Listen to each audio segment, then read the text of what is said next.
Jonathan Lee Riches investigates. I'm in possession of jailhouse tapes, prison phone calls of Todd Kohlhepp.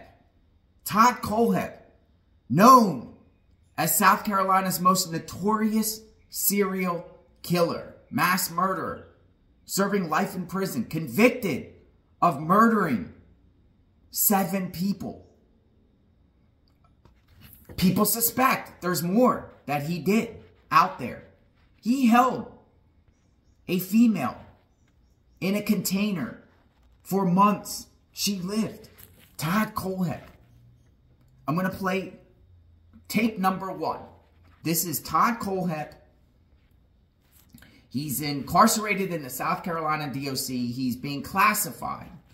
And he talks to an unknown person, he calls. This is in June of 2017. And he's held right now in 24-hour lockdown. And he shares his conditions. He shares his thoughts. And you get to hear him talk. Trying to get into the mind of Todd Kohlhepp. This is for educational purposes only. I have many, many tapes. This is part 1 of many. Part 1, remember this. I'll put it in the description. I'm going to share and then we'll further discuss. Check it out. Press 1 for English. To make a correct call, dial 0 plus the area code and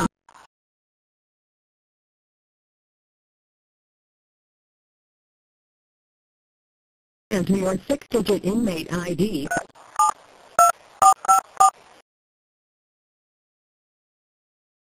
Thank you for using Global Tel Link. Your call is being processed.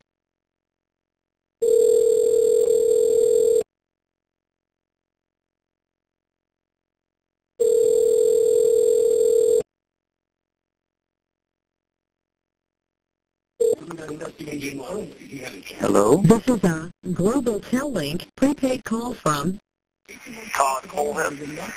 an inmate at South Carolina Department of Corrections, Kirkland Reception and Evaluation Center. This call will be recorded and monitored. To decline this call, hang up. If you wish to block any future calls from this inmate, dial 7 now. If you wish to block any future calls from the South Carolina Department of Corrections, dial 9 now. To hear the cost of this call, press 8 now. To accept this call, press 1 now. You can now send electronic mail.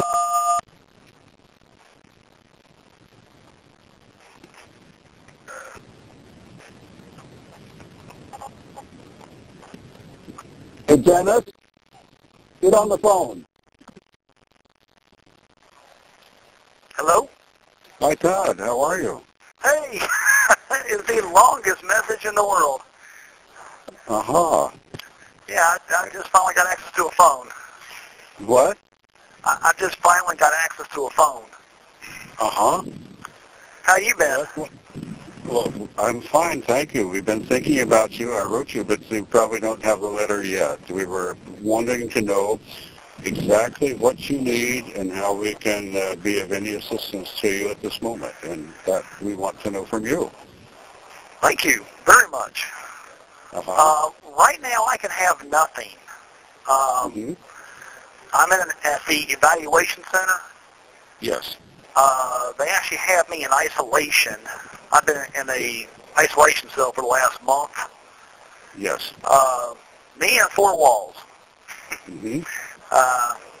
Yeah, I don't get to do anything at all. I can't have any books. I can't have anything. Mm-hmm. Hopefully they will move me in the next 2 to 3 weeks. Uh-huh. They should be finishing this up, I hope. They were going to put me in involuntary protective custody, and I have been absolutely no. I want general population. Yes. So they're probably going to go that route. They'll probably be just fine. It's just that I can't really write, or these phone calls are very difficult to get. Yes. Until I get moved again. Mm-hmm. But everything's fine. I mean, it was interesting. Yes.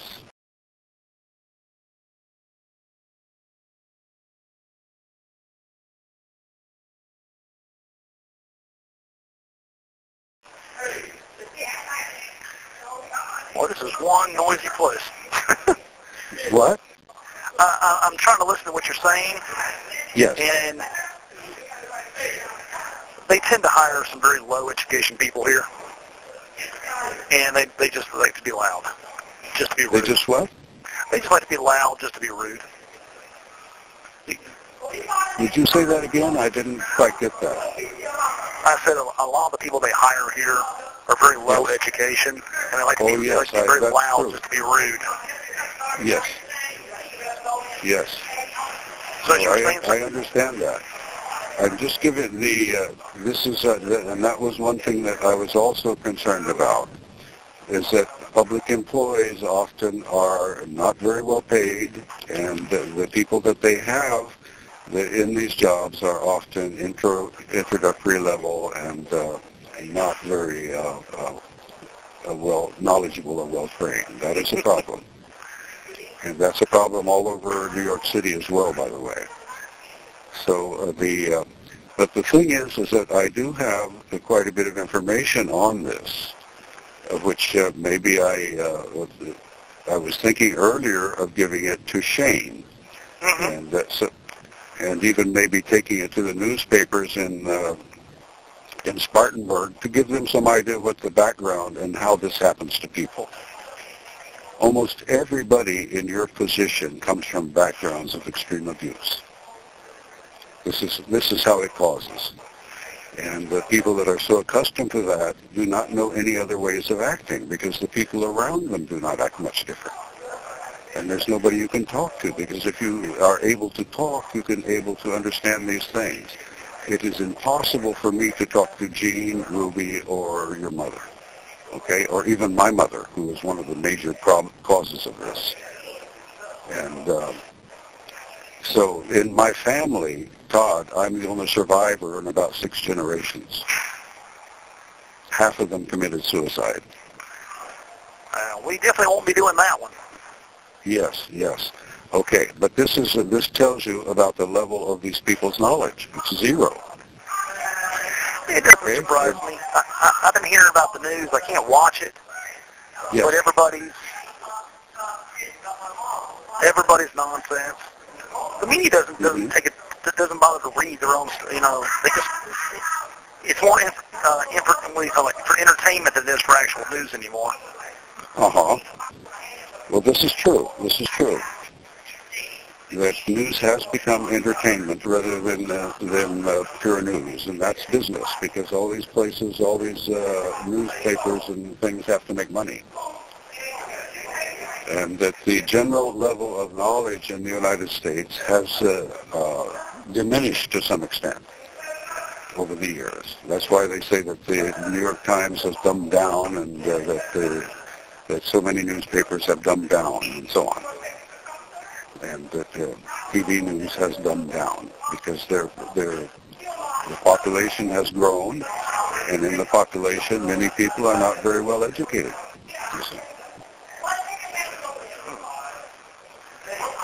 And it doesn't mean just education, it means knowledge, having a good deal of knowledge. Yeah, they're not the same. What? They're not the same. They're not the same. No, education and knowledge are not the same. That's the truth. Yes. You can be educated and not know very much. I've met a lot like that. Yes. People can have skills without being knowledgeable. A lot of people have skills that can do a specific job, but they have no knowledge about everything else. Yeah, I met a guy a long time ago that he was a mathematician. Yes. Did algorithms. All the guy did was write math. But put him in anything else? Nah. Yes. Yeah, I'm just trying to get through this, figure it out. They 2-3 weeks they should move me to. I'm asking for Perry, which is near Simpsonville. Yes. It's supposed to be one of the better units. So I'm trying to get there, and then just basically get a TV and get a typewriter and get my life in order and stay as long as I stay disciplinary free in about 2 years, two and a half years, I can get moved to a 2-yard, which is private industry jobs and all. Yes. Outside companies that have business inside the walls. Yes. Go from there. Well, I'm concerned, you know, that you are safe, because there are a lot of people that may be very angry about the things that you've done, and that I'm more concerned. Yes, and that I'm more concerned that you are safe. And the other thing, and the other thing is that Todd. You have 60 seconds remaining. Yes, sir. Okay, can you call me back again, Todd? I cannot, sir. There's only 60 seconds remaining. That's it. Okay. So anyway, I'm concerned about you, and it will take some time for you to learn all the things that you don't learn. Your actions were based upon your knowledge. And so to change your life, you're going to have different knowledge. So this is an issue that will take time. You have 30 seconds remaining. Okay. When can you call me again? I don't know. I mean, they literally, it's when they decide.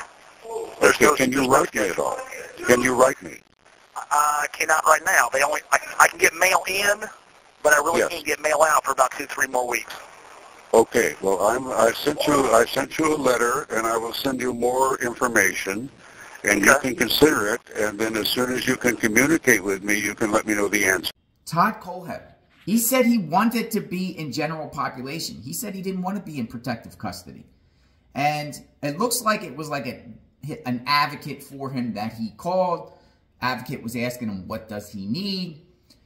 Seems like he was very colorful and very kind and polite in the way he talked. I was surprised and shocked by that. What do you think?